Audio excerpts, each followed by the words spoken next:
गोरखनाथ जी मृदंग से आवाज निकालते हैं, चेत मछंदर गोरख आया। मृदंग से आवाज निकल रही, चेत मछंदर गोरख आया। ये आवाज सुनकर मत्स्येंद्रनाथ भी बेचैन होते हैं और राजकुमारी मैनाकिनी भी बेचैन होती। अंततः राजकुमारी मैनाकिनी ने समझ लिया कि जो स्वप्न में हनुमान जी ने मुझे बताया वो सत्य है, और ये मृदंग बजाने वाली जो स्त्री है वास्तव में ये स्त्री नहीं, ये पुरुष है, यही गोरखनाथ। और आदेश दिया अपने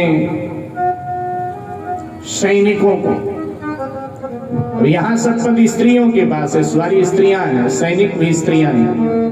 आदेश कैद कर लो इसे ऐ मेरी आलियों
बजा रही है। और उसी समय मैनाकिनी की सखियों ने स्त्री वेशधारी गोरखनाथ जी को कैद कर लिया, हाथ में हथकड़ियां, पांव में बेड़ियां जकड़ दिया, कहा कि इसको कारागार में डाल दो।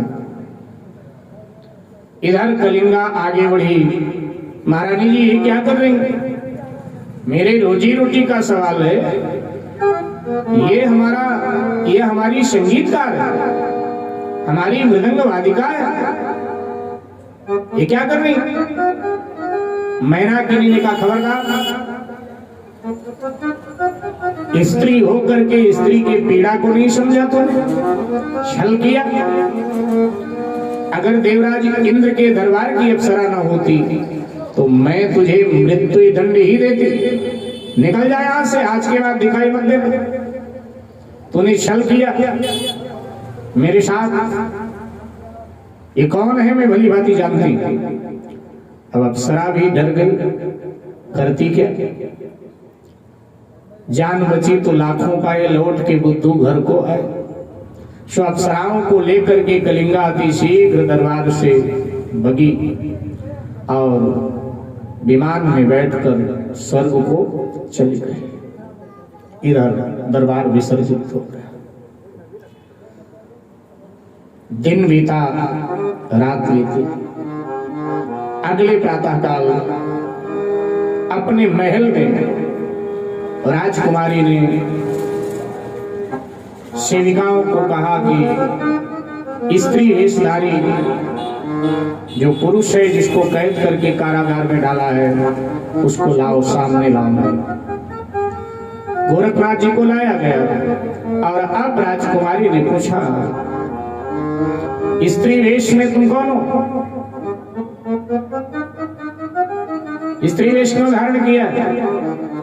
और तक गोरखनाथ जी ने अपना परिचय दिया कि अपन तो रमता जोगी राम, अपन तो रमता जोगी राम, अपन तो रमता जोगी राम। हमारा क्या दुनिया से, हमारा क्या दुनिया से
संकट सहे अनेक विधि आए तेरे पास, पुत्र की इच्छा पूर्ण हो यही मेरी अरदास, विजय करके गुरु को प्रणाम, विजय करके गुरु को प्रणाम।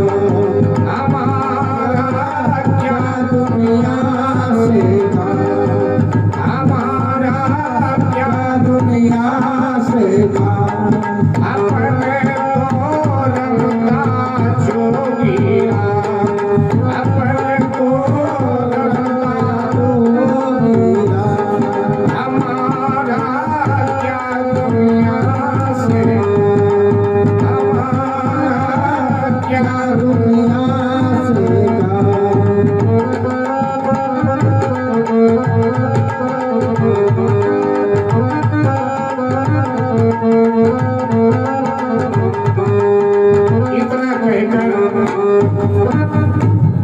श्री गोरखनाथ जी ने गुरु माता और गुरुदेव मत्स्येंद्रनाथ माने माया मच्छिंद्र को प्रणाम किया। अपने वास्तविक वेश में गुरु गोरखनाथ जी आ गए और हथकड़ियां बेड़ियां खुलवा दी। कहा कि इस तरह से हम गुरुदेव को से मिलने आए, दर्शन करने।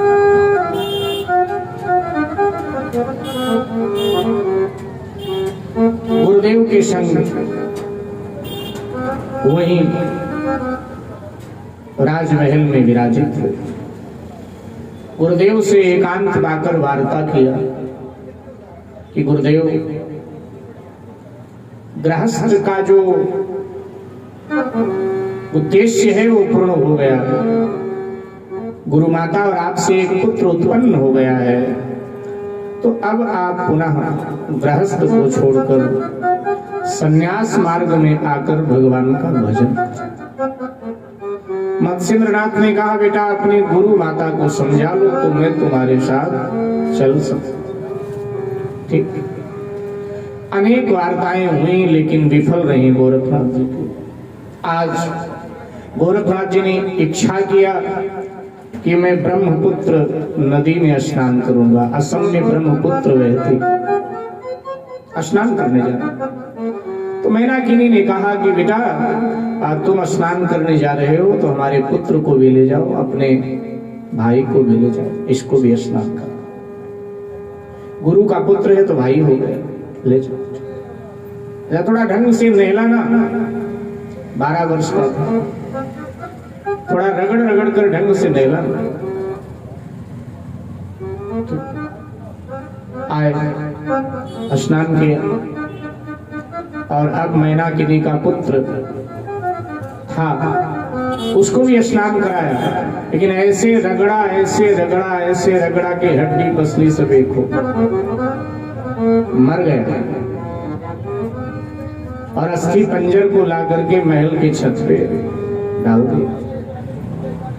इधर भोजन का समय हो गया था, सो भोजन करने के लिए मत्स्येंद्रनाथ बैठे, गोरखनाथ जी बैठे, और जब भोजन के लिए बैठे तो मैनाकिनी ने कहा बेटा वो कहाँ है तेरा भाई, उसको भी बुला ले। बोले गुरु माता जी आपने कहा था कि रगड़ रगड़ के नहला दे, तो रगड़ रगड़ के नहला दिया और उसको छत पे सूखने के लिए डाल दिया। मैनाकिनी ऊपर गई तो देखा उसका अस्थिकल। रोती हुई महारानी मैनाकिनी नीचे आई और मत्स्येंद्रनाथ की ओर देखकर कहा कि आपका शिष्य है जिसने गुरु के वंश को समाप्त कर दिया, क्या आपके पुत्र को मार दिया, इससे अस्थि पंजर छत पर बिखरा पड़ा है महल। मत्स्येंद्रनाथ रोने लगे पुत्र की ममता। बोले गोरखनाथ तू मेरा शिष्य नहीं, पिछले जन्म का मेरा शत्रु है, ये क्या किया तूने? बोले गुरुजी रो क्यों रहे हो? आपने ही तो कभी मुझे समझाया था कि जगत और जगत की वस्तुओं में ममता नहीं करनी चाहिए, फिर आपकी इतनी ममता पुत्र में। बोले मुझे ज्ञानोपदेश मत दे तू, या तो मेरे पुत्र को जीवित कर, अन्यथा मैं अपने प्राणों का त्याग कर दूंगा। जब इस तरह मत्स्येंद्रनाथ जी कहने लगे, गोरखनाथ जी ने कहा ठीक है गुरुजी। गोरखनाथ जी दोनों को लेकर के महारानी मैनाकिनी को और मत्स्येंद्रनाथ को महल के छत पर गए। मृत संजीवनी मंत्र पढ़ करके जैसे ही जल छिड़का तो 108 बालक 12 वर्ष के खड़े हो गए कतार। महारानी मैनाकिनी से कहा गुरु माता, और मत्स्येंद्रनाथ से कहा गुरुजी अब इनमें जो आपका पुत्र है उसका हाथ पकड़ो, इनमें जो आपका। अब ये देखकर आश्चर्य में भर गए। मत्स्येंद्रनाथ ने कहा बेटा गोरख तो ये अपनी लीला समेट और जो मेरा पुत्र है मुझे दे।